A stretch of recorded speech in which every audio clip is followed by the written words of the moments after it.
घुड़सवार और डॉक्टर शाकिर खरबे की सफल सर्जरी। घोड़े से गिरते समय संतुलन बनाने की कोशिश में लगी थी चोट। डॉक्टर शाकिर खरबे राष्ट्रीय स्तर के घुड़सवार हैं जिन्हें घुड़सवारी के दौरान चोट लग गई। घोड़े से गिरने के दौरान संतुलन हासिल करने की कोशिश में उनके कंधे की हड्डी टूट गई। डॉक्टर खरबे की गहन जांच और परीक्षण के बाद डॉक्टर कुकरेजा ने उन्हें सलाह दी कि उनके कंधे पर फिर से सर्जरी करने के अलावा अन्य विकल्प नहीं है। डॉक्टर खरबे के कंधे पर आर्थोस्कोपिक की मदद से ये सर्जरी की गई। हैमस्ट्रिंग टेंडन का उपयोग करके कंधे की टूटी हड्डी को फिर से जोड़ने के लिए ये सर्जरी की गई थी। आइए देखते हैं डॉक्टर कुकरेजा और डॉक्टर शाकिर खरबे ने इस सर्जरी के बारे में क्या कहा।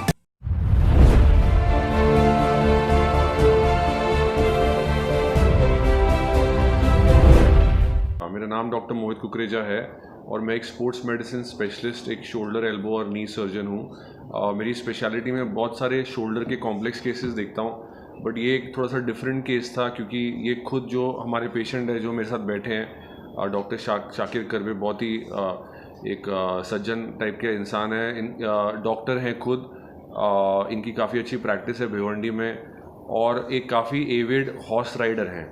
तो इनके खुद का एक स्टड फार्म है, ये हॉर्सेस ओन करते हैं और रेगुलरली हॉर्सेस चलाते हैं।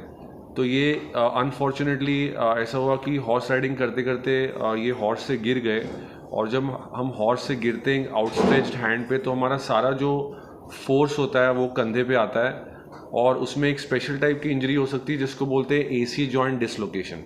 तो एसी जॉइंट डिसलोकेशन मतलब जो कॉलर बोन होता है उसका एक जॉइंट होता है जो डिसलोकेट हो जाता है, जिससे कॉलर बोन ऊपर की तरफ आ जाता है और क्योंकि वो ऊपर की तरफ आता है वो स्किन में चुभता है और उसकी वजह से पेन होती है और आपका फंक्शन लॉस हो जाता है। तो जैसे ही उनको ये इंजरी हुई उन्होंने इमीडिएटली उसको ट्रीट करने का सोचा और इमीडिएटली एक रेप्यूटेड साउथ बॉम्बे के हॉस्पिटल में उनकी पहली सर्जरी हुई, जिसमें जो प्राइमरी सर्जन थे उन्होंने एसी जॉइंट को रिड्यूस करके फिक्स कर दिया। सर्जरी के तुरंत बाद ही एक हफ्ते में इनको लगने लगा जैसे कि वो फिर से रीडिस्लोकेट हुआ है। हालांकि कुछ श्योरिटी नहीं थी और उनको बोला गया कि फिजियोथेरेपी की कंटिन्यू करे वो, बट एक महीने बाद जब उन्होंने एक्सरे किया तो पता लगा कि शोल्डर जॉइंट जो रिड्यूस था वो फिर से डिसलोकेट हो गया है और उसकी वजह से उनको यहाँ पे प्रोमिनेंस फील हो रहा था और उनको पेन हो रहा था। बट क्योंकि उनको बोला कि फिजियोथेरेपी कंटिन्यू, अराउंड 2 महीने बाद पहली इंजरी के बाद उन्होंने मुझे कंसल्ट किया और मेरे को एग्जामिन करवाया। तो जब मैंने उनको एग्जामिन किया तो देखते ही मुझे ये समझ गया कि ये एक फेल्ड सर्जरी है जिसमें फर्स्ट टाइम जो सर्जरी हुई थी वो फेल हो चुकी थी और इसका सोल्यूशन यही है कि इसको एक रिविजन सर्जरी करना पड़े हमको। ऑफ कोर्स ये टाइम पे इनकी 2 प्रॉब्लम्स थी। एक तो कॉलर बोन उनका ऊपर की तरफ आके स्किन में चुभ रहा था जिसकी वजह से उनको काफ़ी पेन हो रही थी, फिजियोथेरेपी अच्छे से नहीं कर पा रहे थे और क्योंकि वो फिजियोथेरेपी नहीं कर पा रहे थे उनका शोल्डर स्टिफ हो रहा था।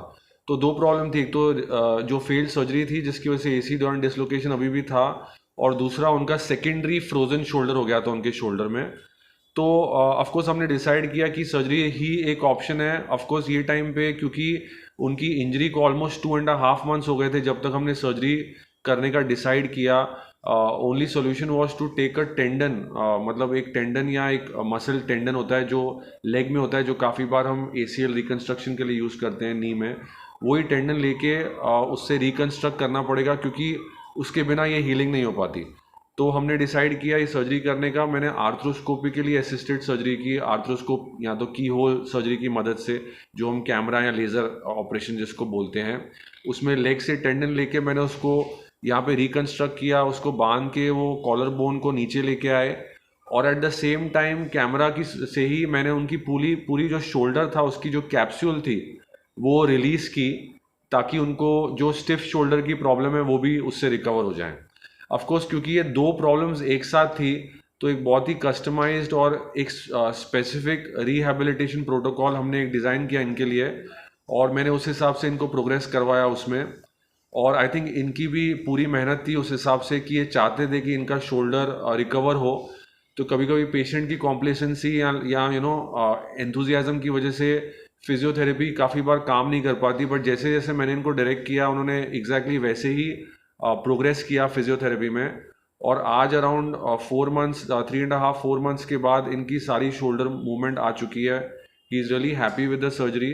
अपने सारे जो रेगुलर काम है उन्होंने रिज्यूम कर लिए हैं, ट्रैवलिंग रिज्यूम कर ली। He just went for a religious trip abroad, और होपफुली नियर फ्यूचर में ये फिर से हॉर्स राइडिंग रिज्यूम कर पाए। So, क्या हुआ था जो आप पहले से हॉर्स राइडिंग करते हैं, लेकिन एक्चुअली वहाँ पर किस वजह से आप वहाँ पर गिरे? हॉर्स ट्रिप हो गया था, हॉर्स गिर गया नीचे ट्रिप होके, हॉर्स गिरा तो मैं हॉर्स के साथ में नीचे गिरा।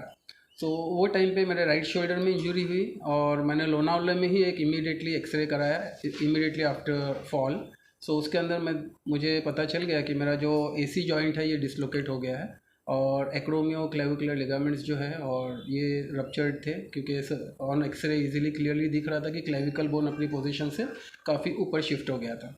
सो ओवरऑल आफ्टर सर्जरी जो एंड रिजल्ट जो अभी तक है, I am very satisfied with that and I think the surgery has gone very well and I am thankful. मेरा एक प्रश्न है सर, कहते हैं ना कि पहला जीवन देने वाला भगवान है और दूसरा जीवन जो देते सर डॉक्टर देते जी। तो इससे पहले आपका जहाँ पर सर्जरी हुआ सर, कहीं ना कहीं लगता है कि वहाँ के डॉक्टर की नाकामी है, कुछ तो आपके साथ में गलत किया सर, उसके खिलाफ आपने कुछ केस लिए, कुछ एक्शन लिया सर आपने?